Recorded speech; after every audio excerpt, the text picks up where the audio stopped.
राजा कंठारितायर्ज्ञानस्थितासेवफलावितानि यस्योपसर्गं निर्वर्तयतं नमामि पार्श्वं मेहतादरेण नमामि पार्श्वं मेहतादरेण नमामि पार्श्वं मेहतादरेण गुरु अर्हत गुरु सिद्ध गुरुराचार्य पाठ का गुरु साक्षात् परम साधु तस्मै श्री गुरुवे नमः तस्मै श्री गुरुवे नमः तस्मै श्री विराट गुरुवे नमः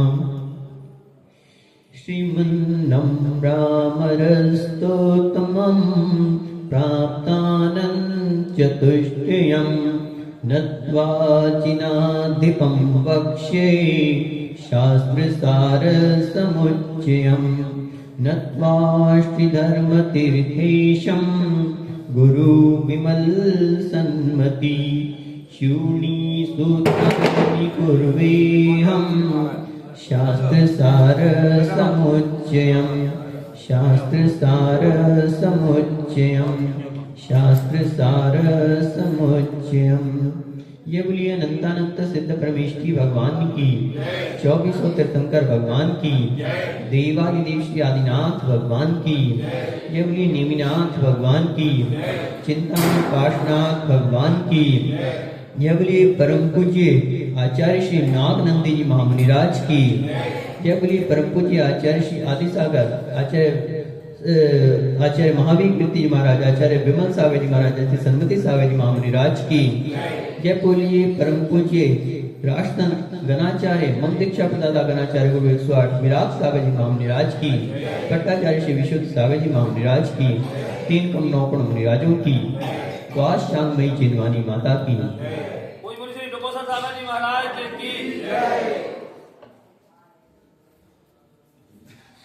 Dear all, it's really a pleasure that in the 5th era you all are listening to the Chinmani and you are listening to the unique Shastra, that is Shastra Sar Samuchay, that is containing the crux of all the scriptures. You achieved such a Shastra that creates, that have the crux of all the scriptures, and more important thing is that Pujya Acharya Shri has written a detailed version that is called Chuni Sutrani, and you have got the chance to listen it in this Swadhyaya. So yesterday we had discussed regarding the Mangalacharan and what is the meaning of Mangal, and we see that the things that bring the happiness is called Mangal and that destroy the sins is called Mangal. We also discussed the purpose of Mangalacharan, and the first one was नास्तिकस्य परिहारस्तु। नास्तिकता के परिहार की कल बात चल रही थी बंधुओं। ये आज आपका सौभाग्य है कि आप शास्त्र सार समुच्चय जैसे ग्रंथ को सुन रहे हैं, जो कि सभी शास्त्रों का सार लिए हुए है। ऐसा ग्रंथ आपके सामने है और उस पर आचार्य श्री विराट सावे जी महाराज जैसे महान आचार्यों ने चूर्णी सूत्राणी जैसी एक ग्रंथ लिखा है, जिसमें 204 सूत्रों को उन्होंने 3489 सूत्रों में आपके सामने रखा है। तो बंधु, ये बहुत बड़े सौभाग्य का विषय है। और इसमें कल हमने मंगलाचरण के विषय में देखा था कि मंगल का क्या अर्थ है, यानी जो पापों को गलाता है वो मंगल कहलाता है। और दूसरा हमने कहा था कि जो सुख को लाता है वो क्या है, मंगल है।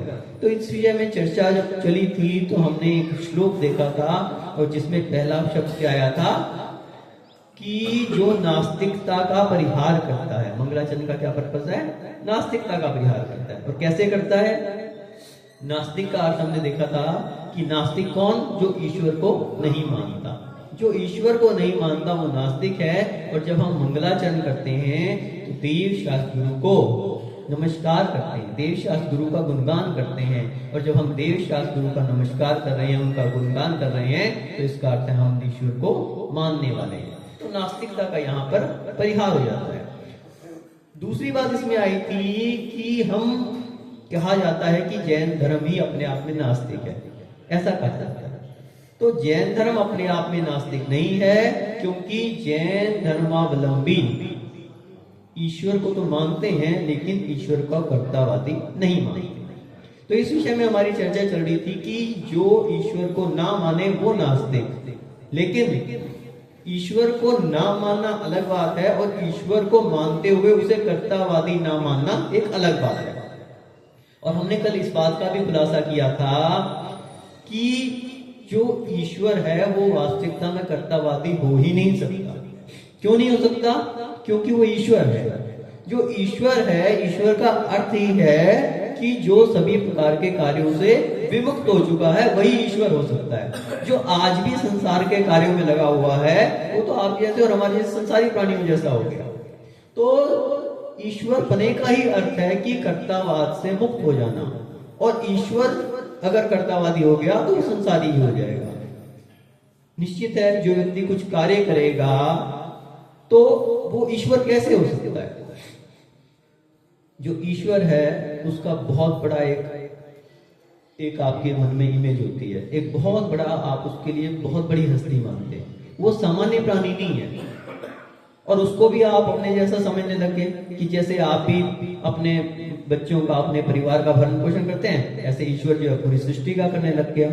तब तो आप में और हम में और ईश्वर में कोई अंतर ही नहीं रह जाएगा। अगर ईश्वर कर्तावादी है तो वो सारी सृष्टि का एक जैसा पालन करेगा। वो किसी को गरीब नहीं बनाएगा, किसी को अमीर नहीं बनाएगा, सबको एक जैसा बनाएगा। और यूं कहें कि पिता तो अपने बच्चों का क्या चाहता है? हमेशा सुख ही चाहता है, अच्छा ही देखना चाहता है उसको, खराब तो किसी को कोई देखना नहीं चाहता। पिता तो बच्चों का हमेशा भलाई ही करता है, सबके लिए अच्छा ही अच्छा करता है, खराब तो किसी के लिए नहीं करता। अगर उसके दो बच्चे हैं, दोनों के लिए अच्छा करेगा, ऐसा नहीं कि एक के लिए अच्छा करे और एक के लिए खराब करे। तो ऐसे ही ईश्वर यदि पिता के रोल में आ गया, कर्तावादी हो गया, तो सृष्टि में कहीं पर भी दुख नाम की चीज रहेगी नहीं। क्यों? वो हर किसी को सुखी करेगा, कोई भी भेदभाव नहीं करेगा। ईश्वर की सबसे बड़ी खासियत क्या है कि अगर ईश्वर कार्य करेगा तो कोई भेदभाव नहीं रखेगा, किसी को गरीब नहीं बनाएगा, किसी को अमीर नहीं बनाएगा, किसी को सुखी नहीं बनाएगा, किसी को दुखी नहीं बनाएगा, सभी को सुखी बनाएगा। वो तो ना तो उसमें किसी प्रकार का अंतर डालेगा और ना ही वो उसमें किसी प्रकार का भेदभाव करेगा। यदि ईश्वर स्वयं कार्य करेगा तो वो ना तो किसी के लिए राजा बनाएगा और ना किसी के लिए रंक बनाएगा, ना वो किसी के लिए सेठ बनाएगा और ना किसी के लिए भिखारी बनाएगा। इतना ही नहीं, मात्र धन के दृष्टि से नहीं, ज्ञान के दृष्टिकोण से भी देखें तो ना तो किसी को ज्ञानी बनाएगा और ना ही किसी को मूर्ख बनाएगा, वो तो सभी को ज्ञान देगा ना। फिर जाति के दृष्टिकोण से देखें तो ना वो किसी को कुलीन बनाएगा और ना ही किसी को निम्नकालीन बनाएगा। अगर ईश्वर कर्तावादी हो गया तो आपके यहाँ जो ये जातिवाद है ये अपने आप समाप्त हो जाएगा, क्योंकि वो तो सबको उच्च जाति का बनाएगा, सबके लिए समान अधिकार देगा। फिर वहां पे कहीं जातिवाद की, आरक्षण की, ये schedule caste, tribe caste, other backward class, ये सब चीजें समाप्त हो जाएंगी। यदि ईश्वर कर्तावादी होगा तो ये जाति के जो आज के समय में उच्च नीचता के जो भेद चल रहे हैं ये सब समाप्त हो जाएंगे। लेकिन ऐसा नहीं है। आज भी हम देख रहे हैं कि ये सब भेद पाए जाते हैं। कोई व्यक्ति गरीब है, कोई अमीर है, कोई दुखी है, कोई सुखी है, कोई निरोग है, कोई स्वस्थ है, कोई राजा है, कोई रंक है, कोई ज्ञानवान है, कोई अज्ञानी है, कोई शास्त्रों का ज्ञाता है, कोई बिल्कुल मूर्ख है। और कोई उच्चकालीन है, कोई निम्नकालीन है। आज हमें आजादी को प्राप्त हुए लगभग 80 वर्ष होने जा रहे हैं और सरकार ने आरक्षण दिया था निम्न जाति के लोगों के लिए, लेकिन उसके बाद भी ये भेदभाव देखा जा रहा है। तो इसका मतलब है ईश्वर कर्तावादी नहीं है। और ये जो भेदभाव हो रहा है आज के समय में भी दिख रहा है, और इसके लिए सरकार आरक्षण दे रही है। वास्तविकता में यूं कहें कि हम स्वयं ही अपने पैरों पर कुल्हाड़ी मार रहे हैं। आज से लगभग 80 वर्ष पूर्व संविधान में आरक्षण की बात कही गई थी। आरक्षण की बात की गई थी किसके लिए? दलित लोगों के लिए, दलित लोगों के लिए। तो जो दलित है, हमारा संविधान डॉक्टर अंबेडकर ने लिखा था, किसके आधार पर लिखा था? भगवान महावीर स्वामी के पंचशील सिद्धांतों को उसने नागपुर यूनिवर्सिटी में 6 महीने तक अध्ययन किया था और उसके आधार पर उसने संविधान की रचना की थी। पंचशील सिद्धांतों को, अहिंसा, सत्य, अचौर्य, ब्रह्मचर्य और अपरिग्रह, तो उन सिद्धांतों को ध्यान में रखकर संविधान की रचना हुई थी और उसमें समानता के अधिकार दिए गए, समानता के अधिकार दिए गए थे। लेकिन भगवान महावीर स्वामी करुणा भाव भी रखते हैं, उसको भी डॉक्टर अंबेडकर ने ध्यान रखा था। हमारे यहाँ कहा गया सत्वेषु मैत्रीम गुणेषु प्रमोदम क्लिष्टेषु जीवेषु कृपा प्रतमम। बोले कि सत्वेषु मैत्रीम, सभी जीवों से मैत्री रखो, मैत्री को धारण करो सभी जीवों से। एक इंद्रिय चाहे 2 इंद्रिय, 3 इंद्रिय, 4 इंद्रिय, 5 इंद्रिय, कोई भी है उसमें मैत्री का भाव रखो। सत्वेषु मैत्रीम गुणेषु प्रमोदम, जो गुणवान लोग हैं, जो ज्ञानवान हैं, जिनके अंदर कोई गुण है, उनके लिए प्रमोद भाव, उनको देख के हर्षित हो जाओ। क्यों? गुण को धारण करने का। गुणी जनों को देख हृदय में मेरे प्रेम उमड़ आवे, बने जहां तक उनकी सेवा करके यह मन सुख पावे। आप लोग महाराज की इतनी सेवा कर रहे हो, क्यों कर रहे हो? गुणों के कारण। वंदे तद्गुण लब्धिये, उनके गुणों को प्राप्त करने के लिए हम उनको नमस्कार करते हैं। ऐसे नहीं करते। नमस्कार क्यों कर रहे हैं? उनके अंदर प्रमोद भाव क्यों रखे हैं? उनको देख के हर्षित क्यों हो रहे हैं? क्यों नमोस्तु कर रहे हैं? कितनी सेवा क्यों कर रहे हैं? इतने चौंके लगा लगा के उनको परिवहन कर रहे हैं। कारण क्या है? वंदे तद्गुण लब्धे, तो गुना सर्वत्र पूज्यते, गुना सर्वत्र पूज्यते। तो जहां गुणी है वहां सब जगह उनकी पूजा होती है। तो इसका मतलब ये नहीं है कि हम कोई भेदभाव कर रहे हैं। अगर हम गुणों को पूज रहे हैं तो इसका मतलब ये नहीं है कि हम कोई भेदभाव कर रहे हैं। तो गुणेषु प्रमोदम है, उसके अंदर गुण है इसलिए लोग उसको पूज रहे हैं, इसलिए आप उसकी सेवा शुश्रूषा कर रहे हैं। कोई व्यक्ति कहेगा कि एक सड़क पे भिखारी है, उसको तो कोई खाना भी नहीं दे रहा, पर महाराज के लिए इतने इतने चौके लगा रहे हैं, मना मना के खिला रहे हैं। एक मांग मांग के खा रहा है और एक को मना मना के खिलाया जा रहा है। एक को मांगने पे नहीं दिया जा रहा और एक को मना मना के खिलाया जा रहा है। तो क्या आप भेदभाव कर रहे हैं? नहीं, ये भेदभाव नहीं है। ये वास्तविकता में उसकी स्वयं की क्वालिटी है, उसका स्वयं के गुण हैं जो लोगों को आकर्षित कर रहे हैं। तो इसलिए हमारे यहाँ कहा सत्वेषु मैत्री, सभी के प्रति मैत्री भाव है। गुणेषु प्रमोदम, गुणों के प्रति समर्पण है। और तीसरा क्या कहा? क्लिष्टेषु, करुणा भाव। जो क्लिष्ट हैं, जिनको कष्ट है, कुछ तकलीफ है, कुछ समस्या है, तो उसके लिए क्या होना चाहिए? करुणा भाव होना चाहिए। कोई दुखी है, कोई बीमार है, उसके लिए करुणा भाव होना चाहिए। और एक इंद्रिय से पंच इंद्रिय के लिए करुणा भाव की बात कही। हमारे यहाँ बहुत अच्छी बात है कि यहाँ पर आपके बाजना में बहुत सारे गोरक्षक हैं।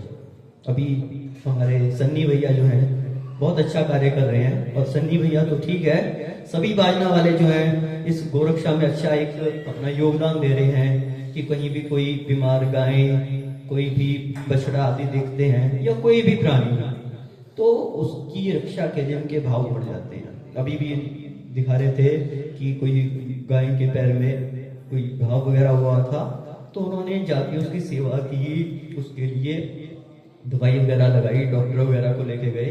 तो क्या है, क्लिष्टेषु जीवेषु कृपा परत्वम।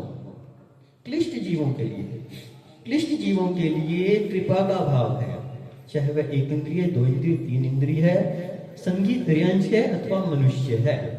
तो संविधान की हम बात कर रहे थे कि संविधान में डॉक्टर अंबेडकर ने पंचशील सिद्धांतों को ध्यान में रखते हुए, भगवान महावीर स्वामी के सिद्धांतों को ध्यान में रखते हुए संविधान की रचना की, और उस संविधान के आधारभूत भगवान महावीर स्वामी का फोटो संविधान में दिया।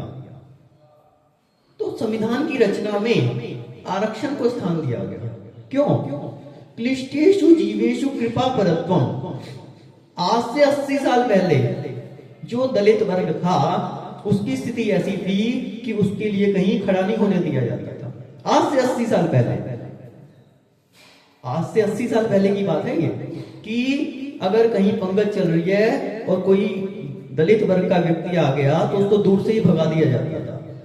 कोई पार्टी में, किसी मंदिर में, किसी विद्यालय में, किसी सार्वजनिक स्थान पर भी उसको प्रवेश नहीं दिया जाता था, उसके साथ दुर्व्यवहार किया जाता था। इन सब बातों को ध्यान में रखते हुए कृपा परत्वम, उस करुणा दृष्टि से आरक्षण की बात रखी गई। क्यों? डॉक्टर भीमराव अंबेडकर ने किसका फॉलो किया था? भगवान महावीर स्वामी के क्लिष्टेषु जीवेषु कृपा परत्वम की बात थी वहां पर। क्लिष्टेषु जीवेषु यानी जो व्यक्ति दुखी है, जिसके लिए सताया जा रहा है, जो परेशान है, उसके लिए क्या कहा? कृपा परत्वम, उसके लिए करुणा भाव। और दूसरी बात यह भी है कि यदि हम समाज में समानता की बात करते हैं तो समानता का अर्थ है कि सभी की समानता, सब तरह से समानता। आरक्षण के द्वारा भाव ये था कि उस दलित वर्ग को समाज में एक ऐसा स्थान दे दिया जाए कि उसके लिए कोई भी पीड़ित ना कर सके, उसके लिए कोई परेशान ना करे, उसके लिए कहीं भी आने जाने में रोक टोक ना रहे। लेकिन विडंबना इस बात की है कि आज से 80 साल पहले लगाए हुए संविधान के बाद भी आज जो डॉक्टर अंबेडकर ने सपना देखा था वो पूरा नहीं हो पा रहा। और क्यों नहीं पूरा हो पा रहा? स्वयं हमारी गलती के कारण। हम डॉक्टर अंबेडकर के उस भाव को नहीं समझ पा रहे। आज एक नया कानून आया है, यूजीसी, जिसमें पुनः उस दलित के लिए नए अधिकार दिए जा रहे हैं। वास्तविकता में बंधुओं, आज सारा समाज, सारा देश उस कानून का विरोध कर रहा है। कौन? सामान्य वर्ग।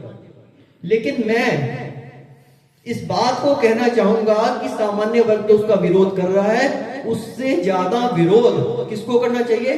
स्वयं दलित वर्ग को इसका विरोध करना चाहिए, स्वयं शेड्यूल्ड कास्ट को उसका विरोध करना चाहिए, ओबीसी वालों को उसका विरोध करना चाहिए। क्यों? क्योंकि इस कानून के द्वारा आप क्या कर रहे हैं? आपको मालूम है क्या कर रहे हैं? आप उसकी हंसी मजाक उड़ा रहे हैं। आप बार बार उसको इंगित करें कि आज भी आप दलित हो, इसलिए आज आपको यह कानून दिया जा रहा है। आप इस बात को नहीं समझ पा रहे हैं कि 80 साल पहले उसकी क्या स्थिति थी। आज उसकी समाज में बराबर की स्थिति आ गई है। आज कहीं उसके लिए जाने से रोका नहीं जा रहा, आज के दिन उसको किसी भी पंगत में जाने से रोका नहीं जा रहा, आज के दिन किसी सार्वजनिक स्थान पर उसको जाने के लिए रोका नहीं जा रहा, विद्यालयों में उसके लिए प्रवेश दिया जा रहा है, पार्लियामेंट तक में उसके लिए प्रवेश दिया जा रहा है। बड़े बड़े उच्च पदों पर आज दलित वर्ग के लोग स्थापित हो चुके हैं, उसके बाद भी आप उसको क्या मान रहे हैं? दलित मान रहे हैं। आज भी आप उसको दलित दलित दलित कह कह के बार बार उसका अपमान कर रहे हैं। निश्चित रूप से आप डॉक्टर अंबेडकर की भावनाओं को नहीं समझ पा रहे हैं। जो वो समानता की बात कर रहा था, आज आप पुनः वो कानून देकर उसको फिर एक निमन दिखा रहे हैं, फिर दिखा रहे हैं कि आज भी तुम निमन हो, आज भी तुम्हें प्रोटेक्शन की जरूरत है। प्रोटेक्शन की जरूरत किसको होती है? जो कमजोर होता है। आज भी आप उसको कमजोर मान रहे हो। तो बंधुओं, जो समानता की बात जहां पर की जाए तो समानता के पीछे उसका अर्थ समझना चाहिए कि जब व्यक्ति उस लेवल पर आ जाए तो अब उसको उसकी कैपेबिलिटी दिखाने का अवसर दिया जाना चाहिए। दूसरी तरह से आप उसको पीड़ित कर रहे हैं। एक पहले तो मैंने बता दिया कि बार बार आप उसको मजाक उड़ा रहे हो उसका कि आज भी आप दलित हो, आज भी आप पीड़ित हो, आज भी आपको प्रोटेक्शन की जरूरत है। और दूसरी बात, जो व्यक्ति अपनी कैपेबिलिटी दिखा सकता है, जो अपने कौशल को विकसित कर सकता है, आप ये प्रोटेक्शन दे देकर उसके उस कौशल को विकसित होने से रोक दे। आज एक बच्चा स्कूल में प्रवेश लेता है, उसे पता है कि यदि मैं कंपटीशन में जाऊंगा तो मेरे लिए नौकरी मिलेगी, लेकिन एक दलित वर्ग का बच्चा सोचता है कि मेरे को पढ़ाई करने की क्या जरूरत है। जो वो पढ़ सकता था, जो ज्ञान वो हासिल कर सकता था, जो अपने कला कौशल को विकसित कर सकता था, आपने ये प्रोटेक्शन देकर उसको उससे रोक दिया। जो मेहनत उसे करनी चाहिए थी, जो उसे अपने व्यक्तित्व का विकास करना चाहिए था, आपने रोक दिया उसको, क्योंकि उसको पता है मुझे तो नौकरी मिल ही जानी, मुझे पढ़ाई करने की क्या आवश्यकता है। कौन जिम्मेवार है इसका? वही कानून जिम्मेवार है। तो बंधुओं, सामान्य वर्ग के लिए तो इसका विरोध किया जा रहा, इससे ज्यादा यदि विरोध किया जाना चाहिए तो दलित वर्ग के द्वारा इसका विरोध किया जाना चाहिए, क्योंकि ये वास्तविकता में आप दलित वर्ग को क्या कर रहे हैं? नीचा दिखा रहे हैं। बार बार बता रहे हैं कि आप आज भी दलित हो। आजादी के 80 साल के बाद भी आज आपकी वही स्थिति है। वहां आपको प्रोटेक्शन की जरूरत थी 80 साल पहले, आज भी आपको प्रोटेक्शन की जरूरत है। तो बंधुओं, डॉक्टर अंबेडकर का यह भाव नहीं था, महावीर स्वामी का यह भाव नहीं था। उनका भाव था क्लिष्टेषु जीवेषु, जो दलित हैं, जिनको इस चीज की आवश्यकता है, जो वास्तविकता में सताए जा रहे हैं, उनके लिए कानून होना चाहिए। तो हमारा जो विषय चल रहा था कि ईश्वर कर्तावादी नहीं। यदि ईश्वर कर्तावादी होता तो आज के समय में इस तरह की कोई भी भेदभाव नहीं रहती, ना जाति के आधार पर, ना ज्ञान के आधार पर, और ना कभी भी धन के आधार पर। सभी जीव बराबर होते हैं। फिर कोई पशु नहीं कहलाता, कोई मनुष्य नहीं कहलाता, सब एक बराबर होते हैं। किसी के लिए एक व्यक्ति डोली में बैठकर जा रहा है और एक व्यक्ति उसी डोली को कंधे पे उठा के ले जा रहा है, दोनों ही व्यक्ति हैं। ये भेदभाव कैसा है? यदि ईश्वर कर्तावादी है तो दोनों एक समान होने चाहिए। तो बंधुओं, कभी भी हमें ईश्वर को कर्तावादी नहीं मानना चाहिए। ईश्वर बहुत बड़ी चीज है। और दूसरी बात हमने कही थी कि यदि सृष्टि का निर्माता ईश्वर हो जाए, तो सृष्टि का निर्माता अगर ईश्वर हो जाएगा तो सृष्टि ही नहीं रहेगी। वो तो सृष्टि का अर्थ यही है कि जो सदा से चलती आ रही है, जिसका कभी समापन नहीं होगा। ये हो सकता है कि हमारे यहाँ भी जब हम देखते हैं तो काल परिवर्तन होता है। काल परिवर्तन के समय ऐसी वर्षाएं होती हैं, विष की वर्षा होती है, अग्नि की वर्षा होती है, धूम की वर्षा होती है, जिससे ये चित्रा पृथ्वी, पूरे पर्वत और पूरी नदियों में तूफान जैसा आता है, भूकंप आदि आते हैं, जिससे पूरी सृष्टि में तहस बहस बचती है और कुछ अपने स्थान से नीचे तक चली बैठ जाती है। उसके बाद सुवृष्टियां होती हैं, कहीं जल की वृष्टि, कहीं अमृत की वृष्टि, कहीं और अच्छी अच्छी वृष्टियां होती हैं, जिससे वापस इस सृष्टि पे क्या होता है? जीवन का संचार होता है। तो ये तो क्रम सृष्टि का है, लेकिन उसमें भी कुछ जीवों के लिए देवता सुरक्षित कर लेते हैं और उन्हीं जीवों के द्वारा पुनः सृष्टि को आगे क्रम बढ़ाया जाता है। लेकिन ब्रह्मा यदि सृष्टि का निर्माण करने लगा तो निर्माण होना एक अलग बात है और जीर्णोद्धार होना एक अलग बात है। जैसे आप तीर्थों में देखते हैं ना, एक नया तीर्थ का निर्माण होता है और एक पुराने तीर्थ का जीर्णोद्धार होता है। तो उसी प्रकार से सृष्टि का जीर्णोद्धार होना, जो समाप्त हो गई थी उसको पुनः डेवलप करना एक अलग बात है, और निर्माण होना यानी वो पहले था ही नहीं। निर्माण किसका होता है? जो पहले था ही नहीं उसी का निर्माण हो सकता है।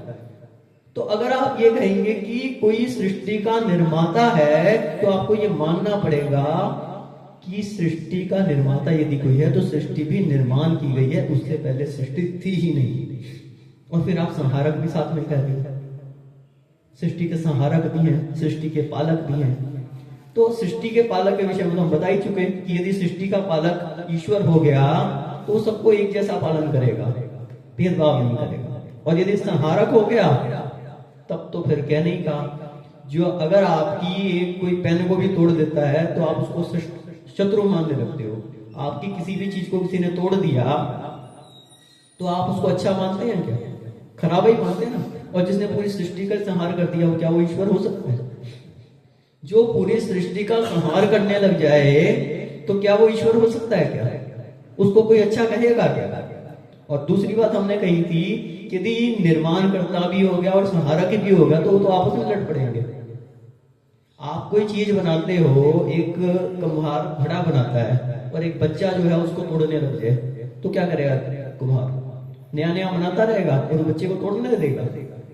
पहले वो क्या करेगा? उस बच्चे को जाके 2 चांटे लगाएगा। मैं यहाँ मेहनत कर रहा हूँ, नई चीज बना रहा हूँ और तू तोड़ रहा है, तेरे तोड़ने के लिए बना रहा हूँ। पहले वो जाके उसको 2 चांटे लगाएगा। तो अगर सृष्टि का निर्माता और एक सृष्टि का संहारक हो गया तो पहले तो सृष्टि का निर्माता उस संहारक को जाके पकड़ेगा। मैं किस लिए बना रहा हूं? तेरे तोड़ने के लिए बना रहा हूं क्या? तो बंधुओं, इससे साबित हो जाता है कि सृष्टि अपने आप में क्या है? शाश्वत है। शाश्वत चीजें ना तो कभी बनाई जाती हैं, ना ही कभी समाप्त होती है, और ना ही उनका कोई उसको चलाने वाला होता है। उनकी शाश्वत परंपराएं हैं। शाश्वत परंपराओं का अर्थ ये है कि वो सदा से थी, हमेशा रहेंगी और स्वतः ही चलती रहेंगी। ये कर्म सिद्धांत है हमारा, जो हमें अच्छा और बुरा बना रहा है। हमारे अच्छे कर्म हमें अच्छी चीजों को प्रोवाइड करते हैं, हमारे लिए सब प्रकार की फैसिलिटीज प्रोवाइड करते हैं, और अगर हमारे जो बुरे कर्म हैं उनके कारण हमें दुखों को झेलना पड़ता है। तो वास्तविकता में सृष्टि का ना कोई संहारक है, ना ही उसका कोई उत्पादक है, और ना ही उसका कोई पालक है। ये सृष्टि सदा से थी, है और चलती रहेगी। इस प्रकार से हम कह सकते हैं कि जैन धर्म आस्तिक है, ईश्वर को तो मानता है लेकिन ईश्वर को कर्तावादी नहीं मानता। समय आपका हो गया है। कल हम इसमें जो अगला विशेषण है शिष्टाचार प्रपालनम, इसके विषय में आगे चर्चा करेंगे। ओम नमः सिद्धेश्वराय। जय बलि परम